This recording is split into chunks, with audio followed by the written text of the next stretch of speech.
Hello again. The Cultural Revolution of the 60s and 70s had its root in the Russian Revolution of 1917. The ambition of Lenin and Stalin had been to convert the world to communism. The Comintern was set up to mastermind the operation. It strove to extend the limits of the Russian motherland as far as possible, stealthily, step by step, so that people would not realize what was happening, protest, or raise objections, thus avoiding confrontation and war. It was ruthless and unscrupulous, with immense powers of infiltration and an ability to acquire support in all sections of society. Operating behind the smokescreen of the Cold War and nuclear threat, it gradually infiltrated every corner of the globe at every level of society. Everywhere it attracted agents, mostly informal enthusiastic amateurs, to act for them, keep covert watch, and generally promote the cause. I always refer to them collectively as the comrades. My cannabis notoriety resulted in a number of comrades seeking my acquaintance. In 1969 I met Alexander Trocky. His name was a legend in the addict world, so I'd first heard of him early in 1967. He was famous for importuning daily prescriptions of 20 grains or 1,200 milligrams from his doctor. That amounted to 240 therapeutic doses per day.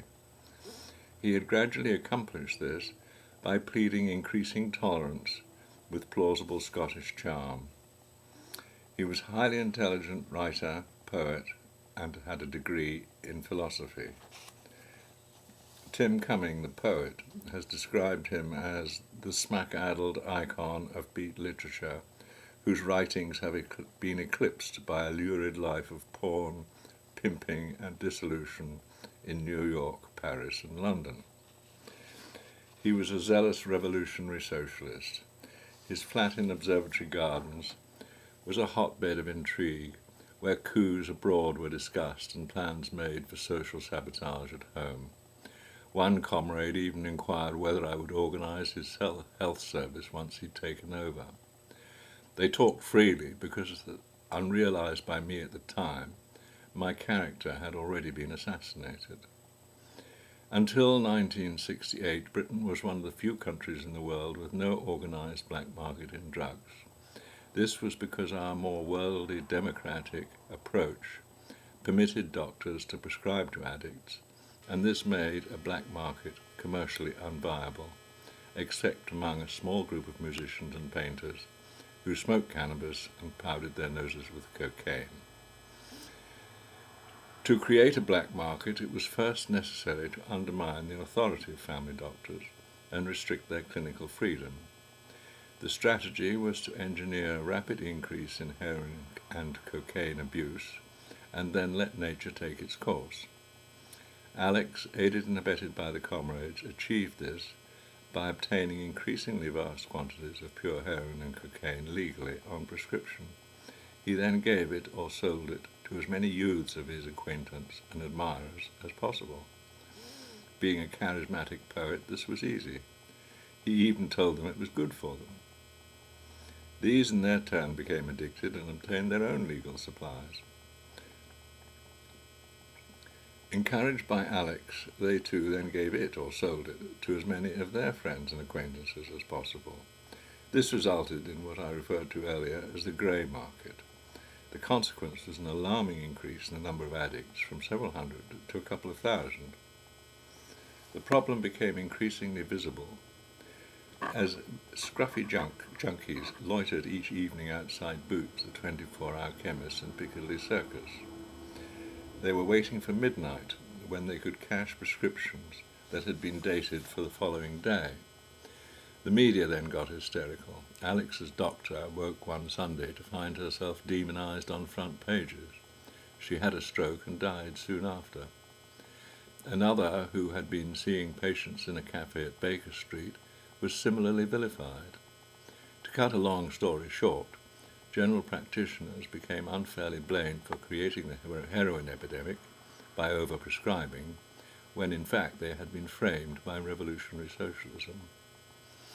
It was very difficult for general practitioners to assess addict needs, and the inevitable consequence was overprescribing. This would not have happened had they been given appropriate support from the Department of Health. But the government took advice from consultant psychiatrists, many of whom were intellectual socialists, instead of family doctors on the front line.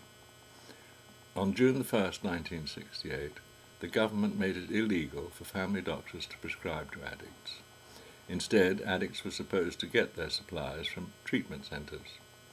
To be effective, these should have been up and running when the law was changed, but were not. They should have prescribed heroin and cocaine, but did not. In consequence, literally overnight, an alternative source of supply was provided by the Chinese, who, with oriental aplomb, had seen it all coming. This created a black market and started the nationwide epidemic of drug abuse as we know it today. General practitioners were still allowed to prescribe methadone, which is a form of opiate taken by mouth as a syrup. When the treatment centres became operational, they too only dispensed methadone. But methadone is really only suitable for weaning addicts once they've made a decision to withdraw. Methadone was not what addicts otherwise wanted, thus adding to the custom of the black market. Moreover, doses of methadone were measured in 5 milliliter teaspoons, which the addict lifestyle quickly mislaid. They invariably took a swig from the bottle instead. But drugs taken by mouth act more slowly than when they are injected. They therefore appear not to be working. This prompts another squig, and perhaps yet another. Death from methadone overdoses became common. Methadone proved more deadly than heroin.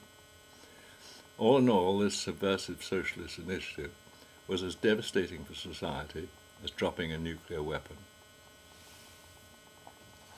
In March 1968, I paid the price for my unconventional initiative. I was asked to give 3 months' notice and resign from the practice in Fulham. My notoriety was embarrassing the partners. Many years later, I discovered that the senior partner had been angling for a hush-hush post in Harley Street, examining hush-hush Foreign Office recruits of the kind that feature in spy novels. My unsought notoriety was endangering his chances. So began the final years of my clinical career and subsequent financial hardship and social isolation. Meanwhile, my prescribing attracted the attention of other comrades seeking to decipher my motives. They are now all dead. All being well, I'll tell you about them next time. Bye.